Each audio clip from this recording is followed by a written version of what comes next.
Dan kapan Allah SWT pernah ada? Selamanya. Selama pikiranmu ada, maka Tuhan pasti ada. Kalau pikiranmu tak ada, maka Tuhan tak akan ada. Dan pembuktian Tuhan pun bukan karena dikatakan pernah ada. Akan tapi setiap manusia saat mendapati dia punya kelahiran dan saat dia mendapati punya kematian, dia akan menanyakan siapa penentu waktu lahir dan siapa penentu waktu mati. Maka dari situlah manusia berpaham Tuhan tanpa harus membaca apapun, tanpa harus meneliti apapun. Buktinya doi hilang bersama matinya Muhammad. Enggak, diingatan setiap manusia, manusia masih berpikir Tuhan. Abaikan dulu setiap tulisan yang datang ke hidup antum. Coba kamu berpikir andaikan satu kitab suci pun di dunia ini tidak pernah ada, namun untuk menjawab penentuan yang terjadi di dunia ini, pasti akalmu akan berpikir pasti ada yang menentukan dan itu pasti Tuhan. Tanpa dia harus menjadi sosok sejarah, tanpa dia harus menjadi sosok legenda, pasti kamu akan paham pasti Tuhan itu ada. Bukan karena dicatatkan dia pernah jadi Tuhan.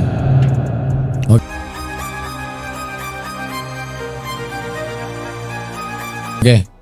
Kapan Allah pernah ada? Sama seperti kamu menanyakan kapan Tuhan pernah ada. Ini hal yang sangat aneh dan lucu. Kenapa saya bilang ini menjadi hal yang sangat aneh dan lucu? Berbicara tentang kapan ada Tuhan, ya semenjak semuanya ada. Semenjak semuanya ada. Terserah bagaimanapun dinamakan. Yang paling penting untuk mencari Tuhan itu, tentukan kelayakan apa untuk menentukan dia Tuhan atau tidak. Kelayakan dibalik definisi yang akan kita bangun terhadap Tuhan. Nggak ada bukti pendukung. Selama kamu punya akal, kamu akan mendapati definisi daripada Tuhan. Kangkung itu dipercaya sebagai tumbuhan bukan karena ada pencatat, akan tetapi eksperiensi saat kamu berhasil membedakan antara kangkung dan lainnya. Baru kemudian kamu bisa menamakan itu kangkung dan yang lainnya bukan kangkung. Karena apa? Definisi yang kamu bangun di otak kamu, baru kemudian kamu bisa menentukan itu Tuhan atau tidak. Bukan daripada setiap tulisan. Kangkung dipercaya sebagai sayur bukan karena ada yang menuliskan kangkung itu sayur. Akan tetapi detik kamu punya diferensiasi di dalam akalmu, di situ kemudian kamu akan tahu dan membedakan ini kangkung atau bukan gitu. Nggak ada kelayakan sama sekali Allah SWT Tuhan. Kelayakan yang pertama, yang namanya Tuhan pasti maha awal, maka Allah tidak bisa dilahirkan. Kelayakan yang kedua, Tuhan itu maha kekal, maka Tuhan tidak boleh dimatikan. Lalu apabila kita dapati Tuhan yang dilahirkan, itulah kelayakan yang harus ditolak dari sebuah ketuhanan. Lalu kemudian jikalau Tuhan yang diyakini maha kekal pernah mendapati kematian, maka itulah tidak cocok dan tidak layak disebut Tuhan. Saya, maka pusatkanlah pikiran, kebenaran bukan dari catatan, kebenaran bagaimana kamu berpikir, gitu. Sejak kapan Allah Subhanahu wa taala itu maha awal? Sejak kamu mulai berpikir. Sejak kamu ada di muka bumi ini, kamu akan meyakini bahwa Tuhan itu pasti maha awal. Udah. Yang tidak maha awal itu yang saat kamu melihat dan kamu meyakini dia punya kelahiran. Detik dia punya kelahiran, apa yang batal dengan kata lahir? Yang batal dengan kata lahir adalah kata awal.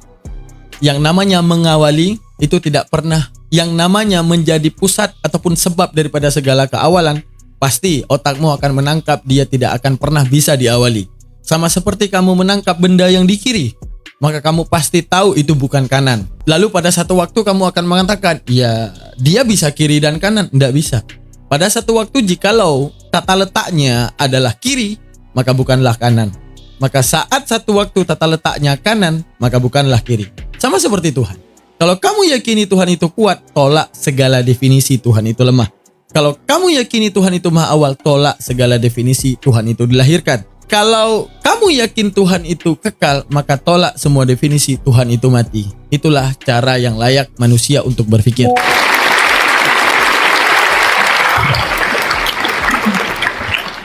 Kelas imani saja. Iya. Kalau kita udah jelasin dan mereka tantrum, iyain aja. Iya. Oke. Senang ya, aman ya. Karena capek kalau udah kita terangkan juga nggak mau dipikirin. Nah, ini satu hal yang susah ya guys ya. Gitu. Oke, kita ngaji dulu. Oke, tadi malam kita doa dulu ya. Hampir lupa doa. A'udzubillahi minasyaitonirrahmanirrahim. Allahumma shalli ala sayyidina Muhammad wa ala ali sayyidina Muhammad wa barik wa sallim. Allahumma arzuqna ya Rabbi fahman nabiyina wa hifdal mursalina wa ilhamil malaikatil muqarrabina fil afiyati ya arhamar rahimin. Rabbi zidni ilman warzuqni fahman wa amalan salihah. Rabbi syrah li sadri wa yassir li amri wahlul 'uqdatam min lisani yafqahu qawli. La haula wa la quwata illa billahil aliyyil azim. Lakal hamdu wa minkal farju wa ilaikal mustaqa wa bika musta'an. La haula wa la quwata illa billahil aliyyil azim. Allahumma salli ala sayyidina Muhammad wa ala ali sayyidina Muhammad wa barik wa sallim. Apa ini? Aku ditelepon disuruh gabung grup. Oke, teman-teman sekalian. Malam kemarin kita udah masuk kepada Al-Baqarah ayat berapa? Ayat 11 ya? Bunyi apa ini? Di mana bunyinya? Nah, malam kemarin udah sampai mana? Al-Baqarah ayat 11. Nah, teman-teman sekalian, kita udah masuk di dalam Al-Baqarah ayat 11. Nah, kita udah bahas. Nah, iza ini adalah merupakan kalimat syarat. Astagfirullah. Oke teman-teman, malam kemarin kita udah masuk di Al-Baqarah ayat 11. Dan juga kita sudah menjelaskan bagaimana kemudian konsekuensi daripada Al-Baqarah ayat 11 secara gramatikal. Nah, secara gramatikal teman-teman, kita kan udah mendapati bahwa di sini ada kata iza. Nah, di mana iza ini menjadi dinamakan dengan kata-kata penentu kepada sebuah syarat. Nah, kata-kata syarat ini maksudnya apa? Kalimat yang menjadi awal daripada sebuah pengikat. Pengikat apa bang? Pengikat dua kalimat yang saling berhubungan. Pengikat dua kalimat yang saling berhubungan. Menunjukkan apa?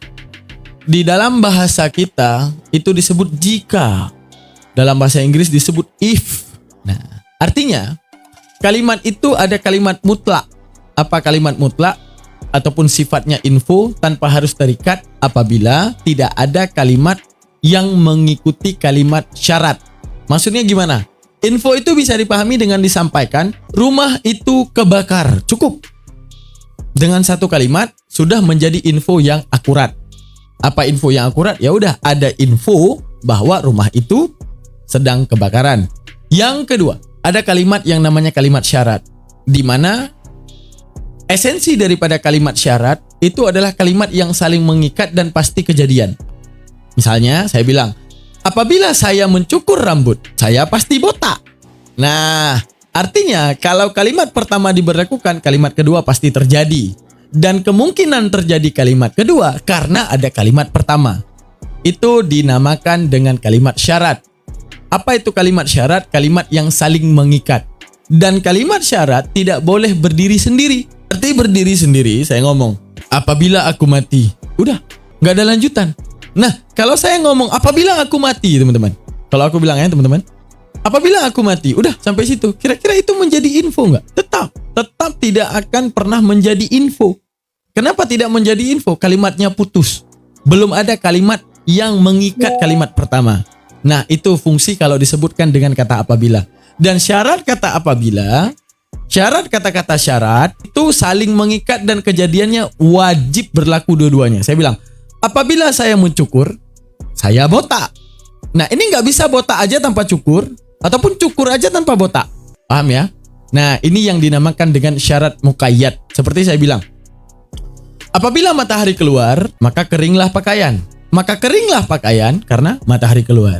Nah, di mana dua-duanya itu saling mengikat. Nah, kata-kata apabila ataupun kalimat syarat ini, nah kalimat syarat ya, dalam kalimat syarat nanti kita akan dapati, kita dapati kalimat syarat. Kalimat syarat ini ada dua. Ada yang nafi wuku, ada yang wuku, imkan wuku. Nah, itu maksudnya apa? Kata-kata apabila itu dia punya konsekuensi dua makna. Apa konsekuensi dua makna? Ada kata apabila, teman-teman, kalau kita sebutkan bisa mungkin terjadi. Dan kata apabila juga ada sesuatu yang disebutkan hanya sebagai perandai-andaian dan tidak mungkin terjadi. Contoh, saya bilang, apabila saya makan, saya akan kenyang. Nah, menurut saudara-saudara, apakah itu akan terjadi? Nafi nafi dani itu beda lagi. Arti nafi tidak ya. Nah, kalau nafi wuku tidak kejadian. Kalau imkan wuku mungkin kejadian. Coba diperhatikan di sini perbedaannya secara kalimat dulu. Nafi wuku bercerita apa?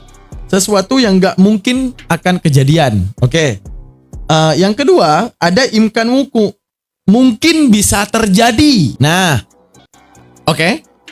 Kalau kejadian ya artinya sifatnya nafi wuku. Kalau kejadian sifatnya imkan wuku, saya bilang apabila saya mati keluarga akan menangis. Ini mungkin nggak terjadi, teman-teman. Kira-kira gimana? Ini mungkin nggak terjadi? Mungkin. Saya mati berkemungkinan ada keluarga yang menangis. Tapi kalau saya bilang apabila masa muda saya kembali, saya pasti akan belajar sungguh-sungguh. Mungkin. Apabila saya kembali ke masa kecil saya pasti akan beli mainan banyak-banyak. Nah, gitu misalnya. Mungkin terjadi? Tidak. Nah, disinilah menjelaskan dua kalimat syarat. Syarat yang mungkin bisa terjadi dan syarat yang tidak mungkin terjadi. Oke. Sekarang kita membahasnya di dalam ayat tersebut. Kira-kira di ayat ini menceritakan imkan wuku atau ghaira wuku. Oke, dikatakan oleh Allah. Kapanpun kita katakan kepada mereka itu. Nah, mereka itu ini siapa, Bang? Mereka itu dua golongan, yaitu golongan munafikun dan golongan kafirun. Nah, apabila kita mengatakan kepada orang munafik itu gimana, Bang? Seperti yang diceritakan di belakang. Munafik itu apa? Wa minan nasi may yaqulu amanna billah wa bil yaumil akhir wa ma hum bimu'minin. Apa itu? Mereka yang mengatakan dirinya beriman kepada Allah, beriman kepada Rasulullah, beriman kepada Nabi Muhammad. Allah cap kepada mereka apa? Mereka bukanlah orang yang beriman.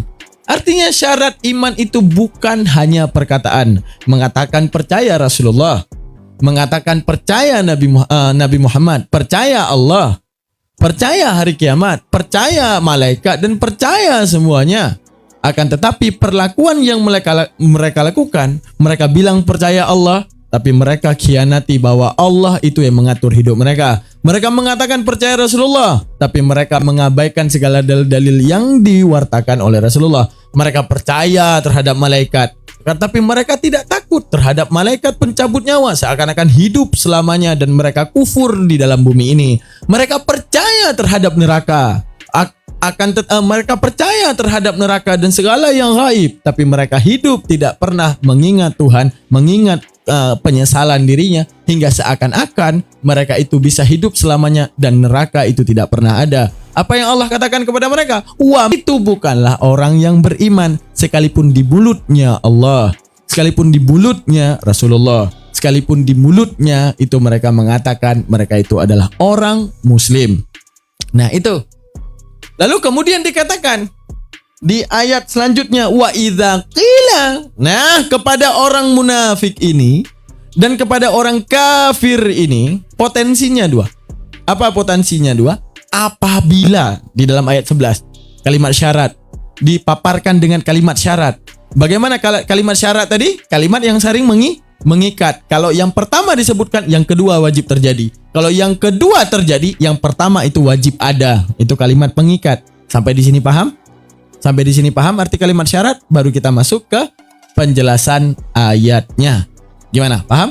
Paham insyaallah. Alhamdulillah. Mafhum. Mak. Ada Bang Jip. Mafhum ya? Alhamdulillah. Ini kalimat syarat. Nah, tadi kita udah bahas ya. Dua kalimat syarat. Ada nafi wuku, ada imkan wuku. Nah, di mana? Karena ada Bang Jip, aku jelasin lagi. Imkan wuku, syarat, kalimat syarat apabila dikatakan mungkin terjadi. Ada nafi wuku, kalimat yang bila diucapkan tidak terjadi, tapi hanya perandaian saja. Contoh, apabila saya makan, saya akan kenyang. Nah, ini mungkin terjadi. Udah. Ada yang kedua, apabila saya kembali ke masa kecil, maka saya akan membeli banyak mainan. Nah, ini menunjukkan apa? Nafi wuku, kejadiannya tidak akan terjadi, tapi hanya perandai-andaian saja. Jadi tujuannya apa, Bang Daman? Kita pelajari ini. Kita tahu, agar kita tahu di Al-Quran, kadang ada yang sifatnya nafi wuku. Apa yang nafi wuku? Allah hanya memberikan perumpamaan, jangan sampai diseriusin. Paham nggak maksudnya? Ini perumpamaan yang nggak mungkin terjadi. Lalu tiba-tiba ada orang polemikus yang membawa ayat ini seakan-akan terjadi. Detik kita paham itu nafi wuku, kita akan paham, lah Allah cuma ngasih perandaian. Dan ini nggak mungkin terjadi. Saat mereka bilang, lah Allahmu aneh. Kok yang kayak gini? Allahmu bilang apabila bla bla bla bla bla maka kayak gini. Wah Allahmu bohong. Lah jelas-jelas kalimat itu berbicara tentang nafi wuku. Apa? Berbicara tentang perandaian yang nggak mungkin terjadi. Gitu. Kayak kita berandai gini kan, sering untuk menyampaikan nasihat biasanya. Biasanya dalam kehidupan sehari-hari, kita menggunakan nafi wuku itu untuk menyampaikan nasihat. Izin nyimak tak siap. Kita menyampaikan nasihat misalnya gini. Andaikan Indonesia ini bisa berbicara. Saat Indonesia ini berbicara, pasti dia tidak pernah membeda-bedakan setiap suku yang ada di dalamnya. Di mana kita melihat di antara oknum yang mengaku dirinya Sunda misalnya, dan oknum yang mengatakan dirinya Batak misalnya. Mereka mengagungkan kesukuan. Tapi coba bayangkan, jika Batak itu jadi manusia, dan Sunda itu jadi manusia, dan Jawa itu jadi manusia, pasti mereka akan duduk dan saling ngopi dan bangga karena mereka bisa tinggal di Indonesia. Lalu kenapa kita ribut di antara kesukuan? Sedangkan kalau kita melihat kesukuan itu menciptakan kedamaian. Nah kan gitu biasanya. Dalam hal nasihat. Tujuannya apa? Perandaian. Akan tetapi biasanya perandaian ini dipakai dalam syair, ataupun puisi, ataupun apapun. Tujuannya apa? Untuk mendekatkan pola pikir ke arah yang lebih kritis. Gitu. Paham gak? Makanya kita bilang dengan kalimat perandaian sekalipun tidak terjadi. Begitu juga pentingnya kita pelajari ini di Al-Quran agar kita bisa membedakan. Ini maksudnya apa? Oh ini nafi wuku bang. Oh berarti Allah lagi sampaikan satu nasihat melalui sebuah perumpamaan yang gak mungkin terjadi, tapi menyimpan nasihat yang besar. Menunjukkan apa? Jangan fokus ke ayatnya, suling ayatnya, fokus dari maksud ayatnya. Jikalau itu sifatnya nafi wuku. Tapi kalau sifatnya imkan wuku, sesuatu yang kejadian, lihat ayatnya, pelajari ayatnya, maka ikuti dan amalkan seperti ayatnya. Bang Jibril baru saja bersedekah 25.000. Yang nonton jangan lupa Isya. Tuh, jangan nonton, jangan lupa Isya. Jazakallah Bang Jib. Tuh, orang ini Div Nongki udah pada ngajak nongkrong, tapi aku udah mulai pengajian, dah nggak bisa, ntar lagi. Oke, teman-teman, jangan lupa sholat Isya, itu amanah dari Bang Jib ya. Oke. Terus selanjutnya teman-teman, itu ya udah paham ya tujuan utama pelajari nafi wuku sama imkan wuku. Nah itu ada bedanya teman-teman. Nanti kalimat iza yang tadi kita lihat ya, iza itu pakainya kepada imkan wuku. Apa imkan wuku? Pasti kejadian. Yang kedua, ada pakainya kepada nafi wuku, seperti contoh lau. Jikalau, dalam Al-Quran ada kata lau. Nah kata lau, nah ini sifatnya nafi wuku, perumpamaan keseandaian yang nggak mungkin terjadi, tapi hanya sebuah filosofi, sebuah nasihat gitu. Dalam Al-Quran contohnya gimana? Contohnya dalam hadis. Ingat nggak? Dalam hadis yang dibawakan Oten ya, yang sering difitnah, gini perkataannya. Jikalau manusia ini tidak berbuat dosa, ingat nggak? Pakai kata lau itu. Jikalau seluruh manusia di dunia ini tidak berbuat dosa, kata Allah, maka aku akan menciptakan manusia yang lainnya dan pasti akan berbuat dosa. Paham maksud ayatnya? Mungkin manusia nggak berbuat dosa? Enggak, pasti berbuat dosa. Lalu Allah berandai kepada sesuatu yang nggak mungkin terjadi. Tujuannya memberi nasihat. Kalian sadar diri. Kalian itu pasti lakuin dosa. Butuhnya ampunanku agar kalian terampun dari dosa gitu. Jangan sampai jadi apologetika Kristen yang sampai di situ dipermasalahin, padahal itu keseandaian yang nggak mungkin terjadi. Dipermasalahin. Loh, Allahmu misalnya kan? Ya Allahmu kayak mana ini? Dia memang butuh banget manusia berdosa. Buktinya ini hadisnya. Kalau ada manusia yang tak berdosa, maka kuciptakan dunia lain yang manusia di dalamnya pasti berdosa. Ini ketawain aja. Kenapa kita ketawain aja? Karena sifat lau di situ adalah nafi wuku, enggak mungkin kejadian. Seakan-akan berarti kalau nafi wuku yang kita tinjau jangan lagi ayatnya, hadisnya, matannya. Yang kita tinjau apa? Info apa yang muncul dari indikasi otak kita bahwa ini manusia pasti berdosa. Allah bilang jikalau ada manusia diciptakan oleh Allah tidak berdosa, diciptakan manusia baru. Mungkin nggak berdosa? Enggak mungkin. Berarti Allah bercerita kepada sesuatu kalimat syarat yang sifatnya enggak terjadi, keseandai-andaian daripada Allah untuk menjadi nasihat kepada kita. Apa? Bahwa kalian pasti dosa, maka kalian butuh kepada ampunanku dan sadar diri kalian pasti dosa. Saking Allah memberikan perumpamaan tidak mungkin manusia ini tidak berdosa gitu. Makanya kalau seandainya kita debat sama Oten, gimana cara kita jelasin? Bang, itu bang nafi wuku bang, nggak berbicara tentang seandainya, itu udah nggak guna di situ bang. Kenapa nafi wuku? Nafi wuku itu apa bang? Nafi wuku itu menjelaskan kepada kita siratan maknanya, bukan suratan daripada tulisan. Kalau saya bilang teman-teman, nih saya pengen uji teman-teman ya pemikirannya. Kalau saya bilang gini, apa tujuan saya? Coba perhatikan. Jikalau masa muda saya kembali, saya bilang ya, jikalau masa muda saya kembali, saya pasti adalah orang yang pertama giat belajar. Saya tidak hidup segembel ini. Apa yang mau saya sampaikan? Coba saya pengen tahu dari jawaban teman-teman yang ada di debat. Di room ini. Tak mungkin terjadi. Bukan soal itu, bukan tak mungkin terjadinya. Yang ingin saya infokan ke antum itu apa? Saya bilang gini, kan ada nafi wuku ya.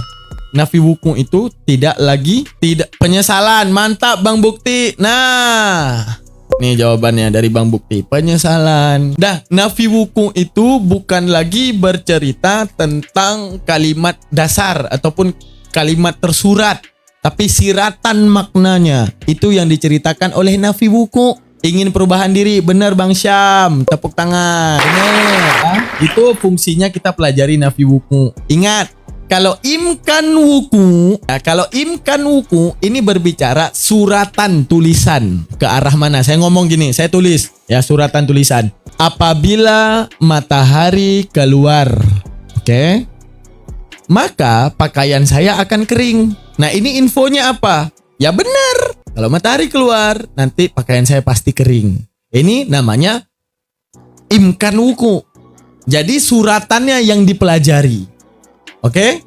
Tapi kalau nafi wuku, ini siratannya yang dipelajari. Kalimatnya berbicara ini, kita harus pelajari maksud kalimat berbicara apa. Itu kalau kita masuk ke dalam teori nafi wuku. Nah, saya ngomong nih kepada antum semua. Apabila ibu aku dan bapak aku masih hidup, pasti hal yang pertama kulakukan adalah kutinggalkan semua aktivitasku, maka akan kutemani mereka di masa tua. Karena diriku terlalu lalai, sehingga aku tak menyempatkan waktu untuk mereka. Nah, kira-kira menurut teman-teman sekalian, info apa yang ingin saya sampaikan? Coba. Berbakti ke orang tua, benar. Penyesalan, kata Bang Bukti, benar juga. Ingin berbakti segenap jiwa, benar. Info kenangan, masalah. Penyesalan, kesempatan, benar. Nah, udah paham sekarang? Udah paham maksud daripada penjelasan dan tujuan memahami wuku dan nafi wuku? Udah paham tujuan mempelajari nafi wuku dan imkan wuku? Sudah paham? Insya Allah paham. Oke, kembali ke pertanyaan selanjutnya teman-teman. Oke, jikalau kalimatnya berbicara imkan wuku, maka apa yang harus kita pelajari? Istiarah. Apaan istiarah? Kalau kalimat tersebut berbicara imkan wuku, apa yang harus imkan wuku, apa yang harus kita pelajari? Apa yang harus kita pelajari? Penyebab mungkin salah, tadi baru aja kita bilang. Apa yang harus kita pelajari? Apa yang harus dipelajari? Tadi udah saya bilang. Oke, ya. Apabila kalimat tersebut berbicara imkan wuku. Apa imkan wuku? Suratan, benar Bang Bukti. Imkan wuku mungkin terjadi. Nah, apa yang harus kita pelajari? Suratan daripada sebuah tulisan. Oke. Kalau itu nafi wuku, kalimat tersurat benar. Kalau itu nafi wuku, artinya perandai-andaian yang tidak mungkin terjadi, yang harus dipelajari siratannya. Bisa dipahami ya? Kalau imkan wuku suratannya. Kalau nafi wuku siratannya yang dipelajari. Paham ya? Paham, alhamdulillah. Nah, kita masuk lagi, oke? Nah, perhatikan kalimat di sini. Apa yang dikatakan? Apabila dikatakan bagi mereka itu orang munafik dan orang yang kafir, jangan engkau berbuat fasid kerusakan di dalam bumi. Mereka berkata, hanya saja kami sedang melakukan kebaikan. Nah, ini kira-kira imkan wuku atau nafi wuku, teman. Ini kira-kira imkan wuku atau nafi wuku. Apa itu imkan wuku, Bang Daman? Mungkin terjadi ataupun tidak terjadi. Ini saya bilang, saya sederhanakan. Apabila kita mengatakan kepada orang kafir dan orang yang munafik, "Oi, jangan kalian berbuat kerusakan di muka bumi ini." Pasti mereka akan menjawab, enggak, orang yang kami lakukan ini kebaikan. Menurut teman-teman sekalian, ini kalimat yang bersifat imkan wuku atau nafi wuku. Silakan, sesuatu yang tidak mungkin. Salah. Nafi wuku berarti nggak terjadi. Nafi wuku, imkan wuku lah. Ini adalah imkan wuku, pasti kejadian. Artinya pasti kejadian bagaimana, Bang Daman? Orang munafik itu, apabila kita bilang jangan berbuat kerusakan, mereka pasti bilang enggak kok, kami nggak buat kerasukan. Kami nggak berbuat kerusakan. Orang yang kami buat ini baik. Mungkin kejadian nggak apabila kita katakan di zaman kita kepada orang munafik? Misalnya ada orang berbuat pemerintah Indonesia. Pemerintah itu langsung ulti. Jangan guys, nanti lewat bakso. Tiba-tiba lewat ke tempat saya bakso. Nggak tahu lari saya kemana, bakso. Mampus saya nanti ada yang datang bakso. Nah, ini biar enak nih.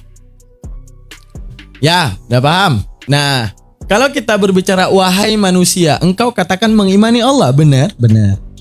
Saat engkau mengimani Allah, engkau tahu bahwa Allah itu menciptakan manusia selainmu. Iya. Kira-kira Allah itu bakal suka terhadapmu dan kira-kira Allah bakal suka terhadapmu saat kamu menzalimi sesamamu? Mereka menjawab, tidak.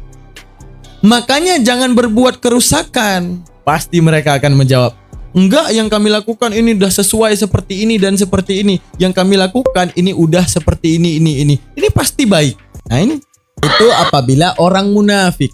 Nah, kepada orang yang kafirun kita katakan, "Woi, kembalilah dan beriman kepada Allah. Jangan kalian berbuat kerusakan.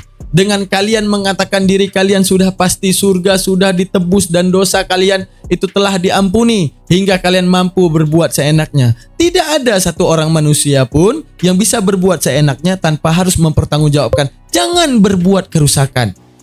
Mereka pasti menjawab, enggak, orang yang kami lakukan baik kok. Kami menyembah Tuhan, yang bagi kami ini adalah Tuhan. Tuhan kami begitu penyayang, dan dengan darahnya kami ini semua dimaafkan. Benar nggak? Benar. Maka kalimat di sini sifatnya apa? Imkan wuku apa nafi wuku, teman-teman? Sekali lagi ini saya tanya. Kalimat yang saya bacakan, perhatikan kalimatnya. Apabila kita katakan kepada orang kafir dan kepada orang munafik, jangan kalian berbuat kerusakan. Mereka pasti menjawab, enggak, yang kami buat baik kok. Benar atau salah? Benar atau salah? Imkan wuku, benar. Mungkin kejadian. Imkan wuku, bukan inkan, pakai M ya. Imkan wuku. Nah, berarti ini sesuatu yang kejadian ya teman-teman ya. Alhamdulillah. Tepuk tangan. Nah, ini menjadi mukjizat Al-Quran. Makanya dikatakan Al-Quran sebagai tuntunan kita. Bahkan Al-Quran membicarakan sifat manusia. Apa? Membicarakan tentang sifat manusia yang munafik mudah kalian tandakan. Ingatlah, orang munafik itu tidak mau dikritik. Jikalau dia salah, dia akan mengatakan kesalahannya adalah kebaikan. Inilah orang munafik. Tanda orang kafir, saat mereka telah kafir dan ingkar kepada Allah, dan saat itu mereka melakukan kerusakan di muka bumi ini, ketika kau ingat kebaikan mereka. Mereka pasti akan mengatakan mereka juga berbuat kebaikan. Nah itu, gitu caranya teman-teman. Kayak si Pak Tua itu ya. Pak Tua mana nih? Hah? Pak Tua yang mana bang? Gak usah bawa saya ya. Kalau mau diculik tukang bakso sendiri-sendiri, nggak usah aja bakso. Nggak usah aja saya nanti bakso. Tiba-tiba nanti ada yang datang bakso. Mampus kita ya. Kita masuk lagi ke pembahasannya. Ada bokir terus. Oke teman-teman. Nah, berarti di sini daripada ini adalah kalimat imkan wuku, berarti pasti kejadian. Allah mengatakan ayat 11 ini adalah mukjizat. Cara engkau membedakan mana yang mukmin, mana yang munafik. Yang munafik itu tak pernah bisa dikritik. Akan tetapi dia tidak pernah sadar bahwa dia adalah orang yang berlaku zalim. Yang dia selalu sadari, dia selalu berbuat baik.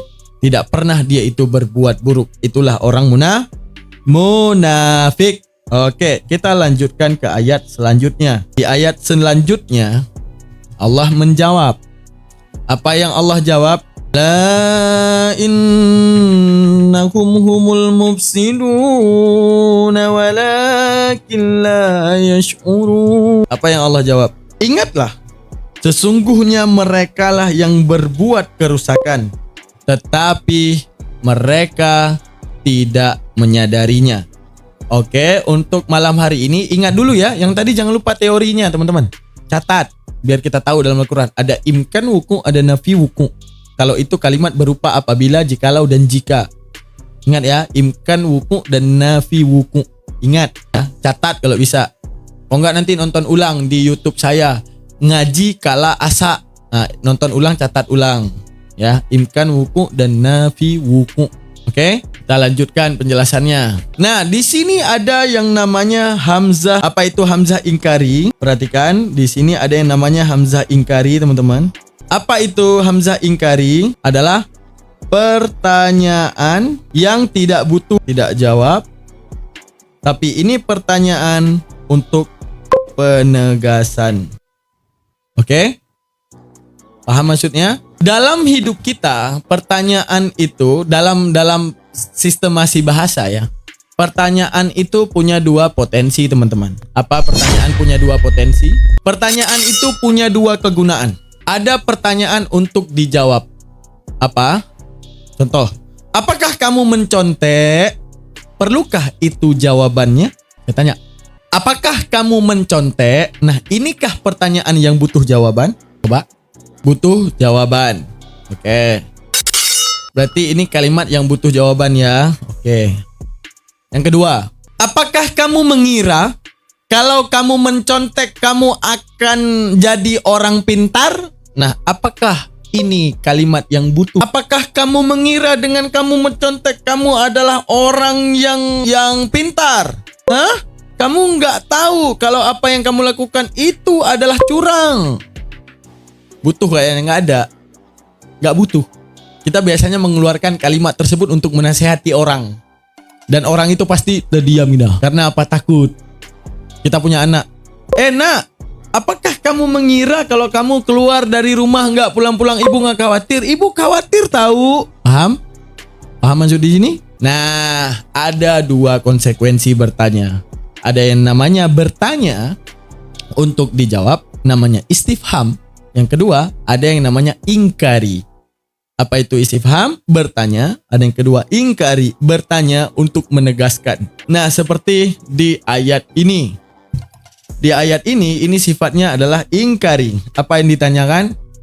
Apa enggak? Nah, paham enggak? Apa enggak? Bahwa sesungguhnya mereka itu melakukan kerusakan, akan tetapi mereka tidak menyadari. Taukid, benar, taukid boleh. Apa enggak? Nah, kata Allah, bahwa sesungguhnya mereka itu kafir dan munafik adalah orang yang pasti melakukan kerusakan, akan tetapi mereka tidak menyadari. Setuju nggak kalau ayat ini berlaku sampai sekarang? Setuju nggak kalau ayat ini sampai sekarang berlaku, Bang? Apa enggak, kata Allah? Sesungguhnya, kalau udah ada kata sesungguhnya ini kepastian terjadi. Emang benar, kata Allah. Apa enggak? Emang benar. Mereka itu, coba lihat si munafik dan si kafir-kafir ini. Mereka berbuat kerusakan di muka bumi ini. tapi mereka nggak sadar kalau itu ngerusak. Setuju? Setuju ya? Nah Allah mau bilang, kalau yang mengatakan dirinya beriman gimana bang? Benar kata Allah, itu orang munafik. Mereka percaya Allah menciptakan. Mereka percaya Allah menciptakan dia. Mereka percaya bahwa Allah melarang dia untuk berbuat kekufuran, untuk berbuat kezaliman terhadap manusia lainnya yang dicintai Allah. Makanya Allah buka ayat Al-Quran dengan Bismillahirrahmanirrahim. Yang kafir kau sayangi, yang Islam kau sayangi. Kenapa? Aku menyayangi mereka dengan Rahman dan Rahimku. Engkau sebagai manusia yang bukan Tuhan, jangan berlaku mungkar kepada mereka. Siap ya Allah? Oke. Lalu dikatakan, jangan berbuat kerusakan. Pasti mereka akan menjawab, enggak kok, apa yang kami buat ini hal yang baik. Pasti. Makanya Allah tolak iman mereka. Apa Allah tolak? Wah, ini orang yang di mulutnya mengatakan percaya kepada Allah dan percaya kepada Rasulullah, jangan langsung percaya. Kenapa? Lihat dari apa yang dia lakukan. Kalau dia percaya aku, maka dia akan menjadikan setiap manusia adalah amanah untuknya. Haram dia berbuat zalim, karena aku sebagai Tuhan tidak pernah zalim kepada setiap manusiaku. Di mana yang kafir bahkan yang tidak menyembahku, yang selalu berkufur terhadapku, adakah nafas yang kutahan? Adakah rezeki yang tak kuberikan? Adakah perut mereka yang kubuat lapar? Tidak. Semua berjalan seadanya. Saat mereka berbuat baik, kubalaskan dengan segala kebaikanku di dunia. Maka di akhirat azab yang sangat pedih. Tenanglah wahai manusia yang beriman. Maka setiap kebaikan kalian aku simpan ke alam yang kekal. Untuk menjadi sesuatu pencapaian yang luar biasa. Karena adanya kekekalan. Sedangkan apa yang mereka kejar adalah sesuatu yang fana. Apa itu sesuatu yang fana? Mereka mendirikan gedung-gedung yang besar. Mereka mengumpulkan harta-harta mereka yang banyak. Tapi sadarlah detik mereka mati. Di situ mereka akan terkejut. Karena apa yang mereka lakukan ternyata tidak berguna. Karena disadarkan ternyata mereka bisa mati juga. Tapi engkau wahai umat Islam, simpan semua kebaikanmu dengan pahalaku untuk menjadi ganjaran terbaik, yaitu kehidupan kekal yang ada di surga. Ada sesuatu yang tak pernah kau lihat di dunia, yaitu istana yang kusiapkan kepada kalian. Jika suatu saat kalian terkejut, itulah pembalasanku, di mana itu istana dapat kau miliki selamanya. Dan saat engkau melihat segala kenikmatan surga, ingat engkau akan miliki itu selamanya. Sedangkan mereka kafir, sedangkan mereka munafik, hanya akan mendapati semua kezaliman daripada hasil kezaliman mereka hanya di dunia saja. Detik mereka disadarkan oleh kematian, di detik itu mereka menyesal dan meminta kembali ke dunia hanya untuk berlaku baik, namun itu sia. Paham ya? Gitu guys. Jadi nggak usah terlalu kejar-kejar dunia. Kalau nggak mati kejar dunia. Kalau nggak mati kan kita nggak ada matinya nih. Korupsi. Saya udah bilang pengajian kita malam ini cara korupsi yang baik. Cara nyolong yang baik. Cara ngambil mobil orang yang baik. Cara iya. Kenapa? Karena selamanya kalau nggak punya rugi banget. Rugi kalau nggak punya. Rugi. Karena selamanya guys. Tapi kalau seandainya harus ada mati, wah nggak usah buang-buang waktu deh. Kayaknya baru kemarin kita tamat SMP. Tapi sekarang berapa sudah umur kita? Sejauh apa sudah kita melangkah? Jadi jangan terlalu berpikiran bahwa kita akan hidup begitu panjang. Gitu ya. Nah di ayat tersebut yang tadi dikatakan, Allah menjelaskan. Mereka adalah orang-orang saat kemudian dikatakan kepada mereka tentang bahwa mereka itu adalah orang yang melakukan keburukan namun la yash'urun. Tapi mereka tidak akan pernah sadar. Ingat, kemarin ada ma. Kata tidak kemarin ada ma kan? Nah, oke, ma kemarin kita bahas. Ma itu adalah nafi donni. Nah, ini ma nafi donni. Oke? Nah, coba lihat di sini. La. Berarti kalau la apa? Nafi donni apa kemarin? Coba, saya pengen tahu. Ada yang masih ingat? Kemarin menjelaskan nafi donni. Apa itu nafi donni? Silakan dijawab, apa itu nafi dhanni? Assalamualaikum, waalaikumsalam warahmatullahi ta'ala wabarakatuh. Silakan. Umpama salah, kemarin aku alfa, kemarin nggak ada ngaji, nggak tahu bang. Oke, kita kemarin dan beberapa waktu yang lalu kita telah menjelaskan nafi dhanni dan nafil wuku'. Nah, ada nafil dhanni, ada nafil wuku'i kan? Apa itu? Nafi dhanni yang dibantah adalah sangkaan. Apa dibantah sangkaan? Contoh gini. Apakah kalian mengira aku tidak buat PR? Nah, ini sangkaan orang yang kita bantah, tapi kejadian buat PR tetap kita kerjakan. Paham maksudnya? Ada yang membantah kejadian. Bu, aku tidak buat PR. Nah, ini yang dibantah adalah kejadian. Oke.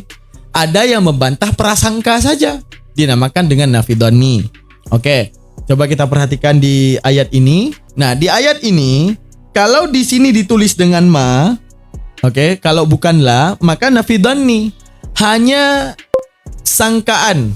Mirip istifham ingkari. Salah, istifham ingkari itu penegasan doang. Nah, nafi dhanni ini yang dibantah apanya? Yang dibantah sangkaannya doang. Sangkaannya kena bantah.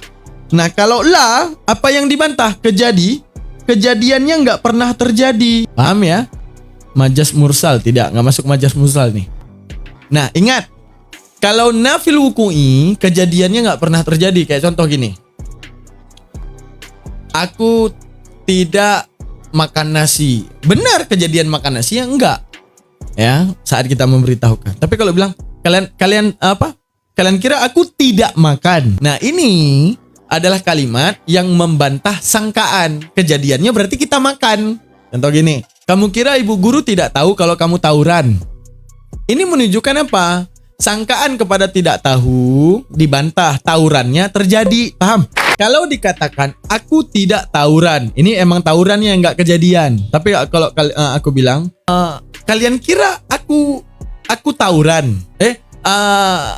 Kalian kira gimana cara abuan? Oh, kamu kira ibu guru tidak tahu kalau kamu tawuran. Nah, menunjukkan apa? Bahwa tawurannya kejadian, sangkaannya yang dibantah. Nah, sekarang kita lihat daripada ataf ini, ataf yang disebutkan di dalam kalimat ini.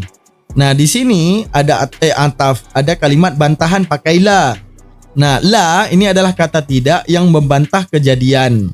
Membantah kejadian. Kejadian apa? Kejadian la yash'urun. Apa itu la yash'urun? Sadar. Nah, ini bukan sangkaan, tapi memang kejadiannya. Nah, Allah mau bilang di ayat ini, memang mereka tidak sadar tentang hal itu. Paham maksudnya?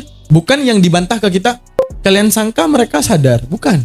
Tapi yang mau disampaikan ayat tersebut, memang mereka nggak sadar. Paham maksudnya?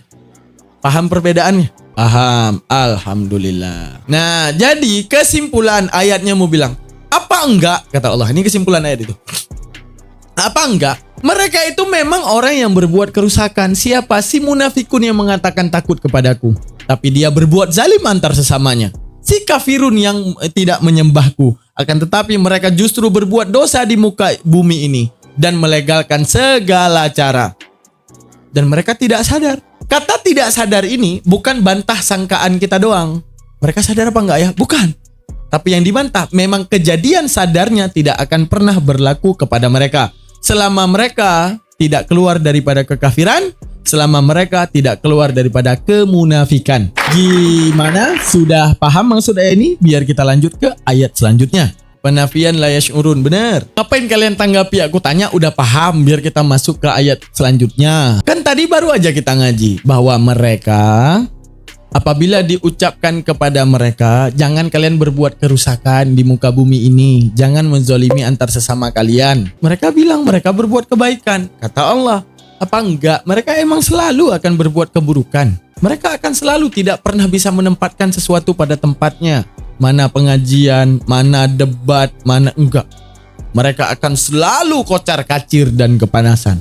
Bahkan menghujat di dalam segmen manapun. Dan mereka nggak sadar. Kata Allah, bukan. Apakah kalian mengira mereka sadar? Bukan. Allah langsung mau bilang tidak sadar mereka akan hal itu. Paham sampai di sini? Paham ya? Oke. Selanjutnya ayat terakhir. Nah, ayat terakhir dikatakan Bismillahirrahmanirrahim. Wa idza qila lahum aminu kama amanan nasu qalu anu'minu kama amanas sufaha. Apa yang dikatakan dalam ayat ini? Apabila dikatakan kepada mereka itu. Siapa mereka itu? Adalah orang kafir dan orang munafik. Apa yang dikatakan? Aminu. Berimanlah kalian hai mereka itu, seperti telah beriman segala manusia, seperti telah menerima iman segala manusia. Niscaya mereka akan menjawab, apakah kami harus beriman? Sama seperti orang-orang yang picik itu, ataupun kita bilang di sini lebih tepat, yang bodoh itu. Paham maksudnya? Tadi kita udah bilang, iza ini kalimat apa tadi? Coba, ada yang masih ingat? Iza itu kalimat apa? Ada yang masih ingat? Iza itu kalimat apa? Syarat. Nah, penegasan salah. Nah, ini nggak dicatat. Kalau nggak dicatat kayak gini jadinya nih. Iza itu kalimat syarat.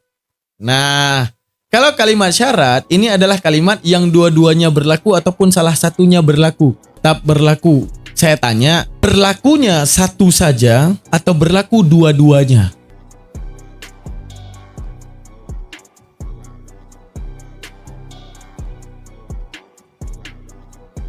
Dua-duanya. Bagus. Sama kayak kita bilang, apabila matahari keluar, maka teranglah bumi. Nah, nggak bisa teranglah bumi tanpa matahari, dan nggak bisa keluar matahari, bumi nggak terang. Nah, dua-duanya berlaku. Oke. Kalau yang satu kalimat saja berlaku, namanya kalimat mutlak. Bagaimana saya ngomong? Aku seorang gubernur. Selesai. Atau, aku melihat matahari. Selesai. Sudah cukup. Tapi kalau saya bilang apabila matahari keluar, saya diam. Nah, ini belum sempurna. Maka syarat dua-duanya pasti berlaku. Apabila matahari keluar, maka keringlah pakaian. Menunjukkan apa? Bahwa kedua-duanya pasti berlaku. Nah, coba perhatikan di ayat ini. Di ayat yang tadi, di Al-Baqarah ayat 13, apa yang disampaikan?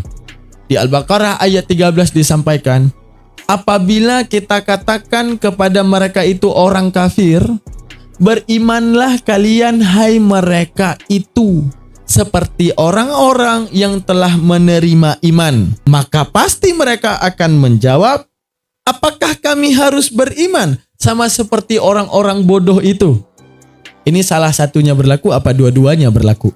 Dua-duanya pasti berlaku. Nah, maksud dua-duanya pasti berlaku berarti sampai kapanpun kalau kita ucapkan kepada mereka, apabila kita keluarkan kata-kata, oi berimanlah kalian seperti kami yang telah menerima iman kepada Allah dan Rasulullah, pasti mereka akan menjawab, gimana?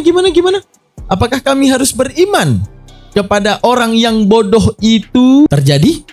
Kira-kira terjadi selama debat lintas agama kita? Terjadi? Banyak. Oke, berarti sering terjadi ya di dalam debat lintas agama.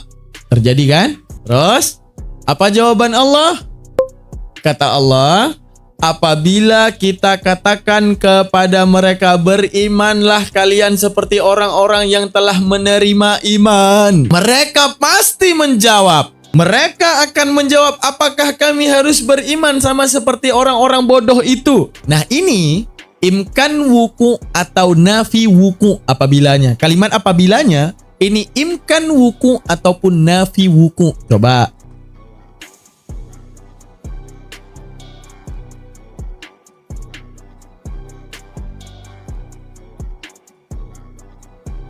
Imkan wuku pasti terjadi.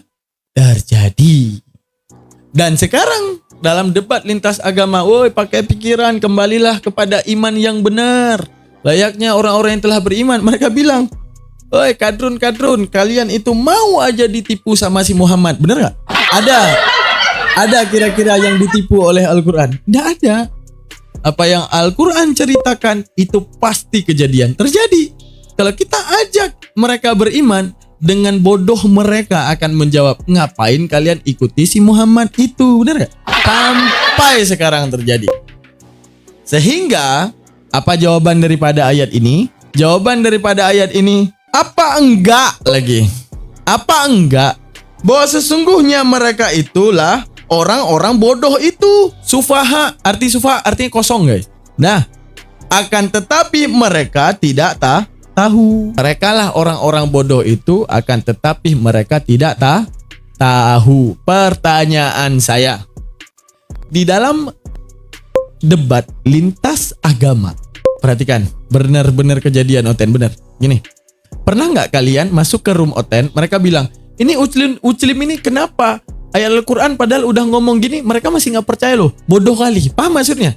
Di mata kita, mereka itu bodoh banget. Di mata mereka, kita itu bodoh banget. Allah bilang, mereka tidak pernah mau sadar. Yang kedua, mereka tidak akan tahu kalau mereka bodoh. Terjadi nggak?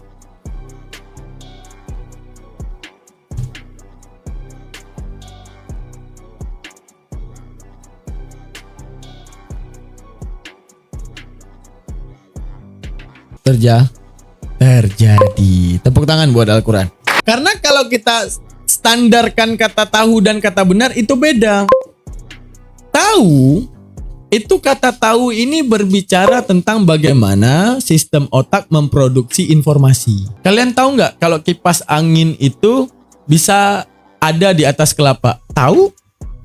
Ya caranya, bayangkan ada pohon kelapa, kalian bayangkan ada kipas angin di atasnya. Selesai. Tapi dalam menemukan kebenaran bahwa kipas angin itu ada di atas pohon kelapa butuh pembuktian. Apa? Bagaimana kemudian hal yang memungkinkan, yang dipikirkan oleh otak, yang bisa membuat kejadian kipas angin ada di atas pohon kelapa. Disebutkan dengan kata-kata lanjutan. Tadi ada bapak-bapak kepanasan. Di atas sana kebetulan aku punya kipas angin yang pakai cas. Nah dia kepanasan sambil potong kelapa, dia naik, manjat, taruh di atas. Maka otak akan mengatakan ini benar. Gitu. Artinya kebenaran itu bukan tulisan. Contoh, saya tanya kepada kalian, kalau Nabi Muhammad dan kalau di Al-Quran mengatakan Tuhan adalah Nabi Muhammad misalnya, kalian mau beriman terhadap Islam atau justru meninggalkan Islam? Enggak lah. Enggak, pertanyaannya, kalau Nabi Muhammad mengajarkan untuk menyembah dirinya, kalian akan Islam atau keluar dari Islam? Nah, kalau yang jawab Islam, ini masih bersifat, ini orang yang masih terbawa kebenaran di atas satu nama, Islam. Masih terbawa kebenaran di atas satu nama, Al-Quran. Masih terbawa satu kebenaran di atas Nabi Muhammad. Padahal maksud daripada Islam ini kebenaran tidak dari semua itu. Apa? Dari akalmu. Tapi semua yang difikirkan oleh akalmu ada di Al-Quran. Apa yang kau fikirkan secara akalmu ada daripada mulutnya Nabi Muhammad. Apa yang kau sampaikan tentang kebenaran itu ada pada Allah yang disampaikan melalui Al-Quran. Itu maksudnya. Jadi ibaratnya kalau ada Islam mengajarkan Nabi Muhammad adalah Tuhan. Kita pasti akan menolak. Kenapa? Karena apa? Tidak mungkin Tuhan itu manusia. Kalau dia manusia pasti lemah, maka Tuhan tak boleh lemah. Kalau dia manusia pasti dilahirkan, maka Tuhan tak boleh dilahirkan. Kalau yang namanya manusia pasti mati, maka Tuhan tak boleh mati. Maka kalau ada ajaran yang mengajarkan Nabi Muhammad adalah Tuhan, saya keluar dari ajaran tersebut. Karena saya tidak pantas memantaskan Tuhan dalam kemanusiaan. Tapi apa yang terjadi? Tadi kan sifatnya ini adalah nafi wuku, enggak kejadian. Saya berandai-andai untuk menjadi nasihat. Saya berandai untuk jadi nasihat. Siratannya yang ditinjau. Apa siratan? Saya berandai jikalau Nabi Muhammad mengajarkan menyembah dirinya. Ini apa? Jangan tinjau kata-katanya, tinjau siratan maksud. Menunjukkan apa? Ini nggak mungkin terjadi. Menunjukkan ada hal yang lain yang mau saya sampaikan. Apa? Menunjukkan jikalau Islam pun mengajarkan menyembah manusia, maka dari awal kita tak boleh menerima Islam. Tapi ketika Islam mengajarkan bagaimana sistem otak berpikir untuk menemukan Tuhan, karena alasan itu kita menerima Islam. Kita menerima Islam bukan karena nabinya Nabi Muhammad. Kita menerima Islam bukan karena namanya adalah Islam. Kita menerima Islam bukan karena Tuhannya namanya Allah. Kita menerima Islam bukan karena kitabnya namanya Al-Quran. Tapi apa? Kita menerima Islam karena dari mulut Nabi Muhammad adalah isi pikiran kita. Dan yang disampaikan oleh Tuhan Sang Pencipta otak adalah konfirmasi otak kita. Dan yang dituliskan di dalam Al-Quran detik kita membacanya itu adalah kebenaran yang difikirkan oleh otak kita juga. Untuk menunjukkan apa? Semua yang disampaikan daripada Allah sampai kepada Rasulullah, sampai kepada Jibril, sampai kepada pendengaran kita dan pikiran kita dan kebijaksanaan hati kita untuk mengiyakan yang iya dan mentidakkan yang tidak, tidak ada satupun yang dapat kita bantah. Maka jikalau tidak ada bantahan, maka ini adalah benar. Kayak contoh, 1+1 bisa dibantah, 1+1 sama dengan 2 bisa dibantah nggak? Enggak. Menunjukkan inilah kebenaran. Baru kita boleh menyalahkan 1+1 sama dengan 2. Salahkan dulu maksud 1+1 sama dengan 2. Baru bisa kita katakan ini salah. Detik kita diam dan tak bisa menyalahkan, maka itu benar. Sama seperti apa yang diajarkan di dalam Islam. Nah, itu yang membuat jikalau pemikiran seperti ini kita ajarkan kepada mereka, mereka akan bilang sungguh bodoh. Mereka akan mengatakan berimanlah kepada seperti kami yang telah beriman dengan logika. Kami menemukan kebenaran karena validasi akal. Maka ayolah beriman sama seperti kami. Mereka akan menjawab, uclim-uclim dan kadrun-kadrun ini mau aja ditipu oleh si Mamat. Untuk menunjukkan bahwa apa yang dikatakan Al-Quran pasti terjadi. Kata Al-Quran, dengan iza, imkan wuku, ini pasti terjadi saat wahai manusia kalian mengatakan kepada mereka, berimanlah seperti kami telah beriman dan menerima iman. Pasti nanti dari mulut keji mereka akan mengatakan, apa? Apakah kami harus mengikuti si Mamat yang kawin sama anak kecil itu? Pasti. Tanpa mereka ingin tahu hakikat hadis tersebut. Tanpa mereka ingin pelajari bahasa maksud daripada hadis tersebut. Tanpa mereka pelajari maksud jarah dan ta'dilah daripada hadis tersebut. Tanpa harus mereka pelajari segala sesuatu yang mencakup tentang hadis tersebut. Tidak. Yang mereka tahu, saya harus menyuratkan segala kebencian saya terhadap nabinya Islam. Kata Allah, mereka lah orang bodoh. Namun, la ta'lamun. Mereka nggak akan pernah tahu kalau mereka itu bodoh. Karena di detik itu, akal mereka sudah mati. Sampai di sini sudah paham teman-teman sekalian? Udah paham? Nah, malam besok baru kita lanjut ke lanjutan ayatnya. Masya Allah, terima kasih penjelasannya. Alhamdulillah. Udah paham teman-teman sekalian? Biar kita doa, malam besok kita lanjut ke pengajian selanjutnya. Oke, alhamdulillah. Yang belum gabung di grup tele, kayaknya DM saya deh. Biar saya gabungin di grup tele.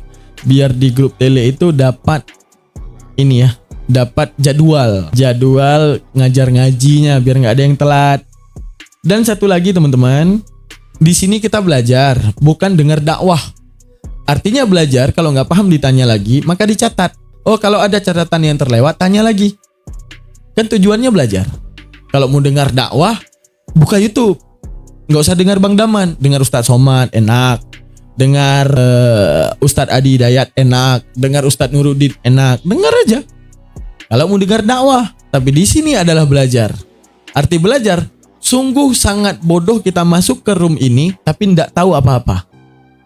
Jadi lebih baik tahu walaupun cuma satu. Jadi kalau saya terlewat menjelaskan, tanya kembali. Ya. Kalau saya terlewat, tanya kembali.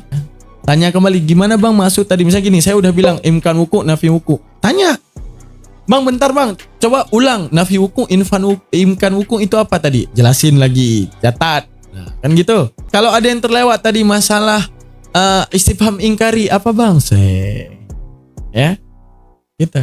Oh, ini Bang, nafi dhanni, nafil wuku, imkan wuku, kalimat syarat. Tanya yang udah terlewat itu tanya agar bisa dicatat. Karena antum adalah pengajar untuk istri antum jika antum lelaki dan belum menikah, dan antum adalah pengajar untuk anak antum jikalau antum sudah beranak. Maka nggak bisa berharap orang lain yang akan mengajarkan. Itu saja. Kalau seandainya ingin menjadi orang-orang yang paham akan Al-Quran dan mendidik anak agar paham Al-Quran, maka mulai dari malam ini jadikanlah ini kepentingan, yaitu dengan cara mencatatkan materi-materinya. Paham ya? Dicatatin materinya. Karena tidak perlu antum masuk pesantren, karena di sini adalah ilmu pesantrennya. Nah, biar kami yang tahan dibangunin guru pakai air, di rotan, dikejar-kejar, antum tinggal ambil ilmunya, dan semoga itu selalu menjadi pemahaman yang luar biasa bagi antum ya. Oke teman-teman sekalian, mari kita tutup pengajiannya. Alhamdulillah, gimana teman-teman sekalian? Oke, paham ya? Paham ya, alhamdulillah ya. Paham ya? Guys, nah ini udah bercanda ya. Voting dulu, voting. Bentar ya guys ya.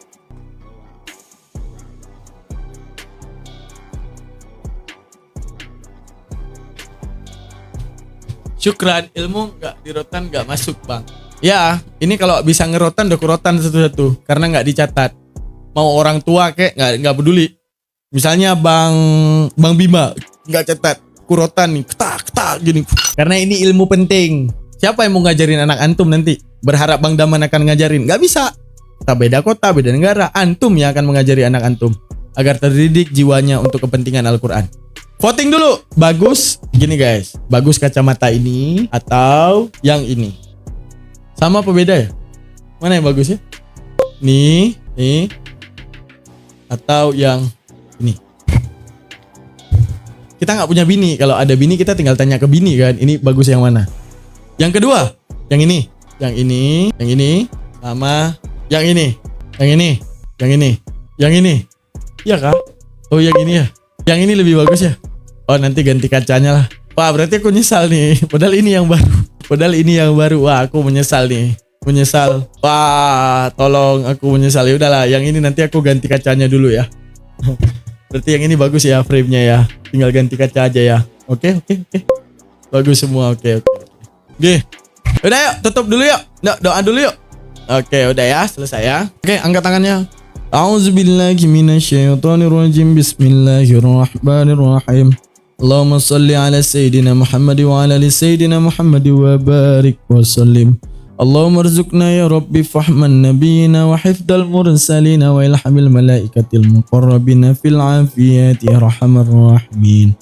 Allahumma arzuqna ya Allah, rizkikan kepada kami fahman nabiyina, pemahaman para nabi, dal mursalina dan hafalan para rasul, paham daripada malaikat muqarrabin fil afiyati di dalam hati kami ya arhamar rahimin. Allahumma inna nastaudi'uka ya Allah, hadiahkan kepada kami ma'allamtana, segala sesuatu yang belum kami ketahui, fardudhu ilaina, maka kembalikan pemahaman tersebut inda ihtiyaji ilaihi, ketika kami membutuhkan. Wala tansina abada, dan jangan pernah engkau lupakan selama-lamanya. Amin amin ya rabbal alamin. Allahumma sallim salatan kamilata wa sallim salaman tamman ala sayyidina Muhammadin allazi tanhalu bihil uqada wa tanfariju bihil qurab wa tuqda bihil hawaij تقضى به الحوانال به الرغائب وحسن الحواتم بوجه الكريم وعلى آله وصحبه في كل لمحة ونفس بعدد كل معلوم لك. سبحان ربك رب العزة عما يصفون وسلام على المرسلين والحمد لله رب العالمين. الفاتحة. ورحمة الله. أعوذ بالله من الشيطان الرجيم. Bismillahirrahmanirrahim. Alhamdulillahi rabbil alamin. Ar-Rahmanirrahim. Maliki yaumiddin. Iyyaka na'budu wa iyyaka nasta'in. Ihdinas siratal mustaqim. Siratal ladzina an'amta 'alaihim alaihi wasallim. Ya Rabbi salli ala Muhammad, ya Rabbi salli alaihi wasallim. Ya Rabbi salli ala Muhammad, ya Rabbi salli alaihi wasallim. Amin amin ya rabbal alamin. Oke, terima kasih banyak. Kita tutup. Subhanakallah wa bihamdika asyhadu an la ilaha illa anta astaghfiruka wa atubu ilaik. Teman-teman, ini yang udah kelewat, nonton ulang di YouTube Ngaji Kala Asa. Jangan lupa di-subscribe. Namanya Ngaji Kala Asa. Itu nama YouTube kita ya. Nah, yang udah terlewat nonton di sana materinya. Oke, bye. Assalamualaikum warahmatullahi taala wabarakatuh.